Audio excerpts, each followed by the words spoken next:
আসসালামু আলাইকুম। সাগর অনলাইন ট্রেডের পক্ষ থেকে জানাচ্ছি শুভেচ্ছা এবং স্বাগতম। যদি আপনাদের কোনো গ্রাহক মাইক্রোডিক থেকে দেখেন, এই যে 4 দিন 5 দিন একটানা যদি তারা লগ ইন থাকে বা কানেক্টেড থাকে যে 3 দিন, তাহলে কিন্তু তারা নেট স্লো পাবে।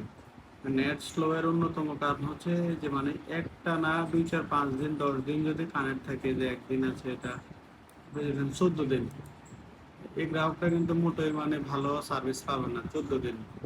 এটাও সেম 14 দিন, ঠিক আছে 14 দিন। তো আপনারা এগুলো অ্যাক্টিভ কানেকশন এখান থেকে মাইক্রো থেকে চেক করতে পারবেন। যে দেখেন এখানে আরো একটা আছে, এটাও 14 দিন। আর আপনাদের যদি বিলিং সফটওয়্যার থাকে তাহলে ওই জায়গা থেকেও সবাই টেস্ট করতে পারবেন, এই যে 9 দিন 14 দিন 2 দিন। তো নেট স্লো করার অন্যতম কারণ হচ্ছে একটা ইউজার অনেক দিন ধরে কানেক্ট থাকা।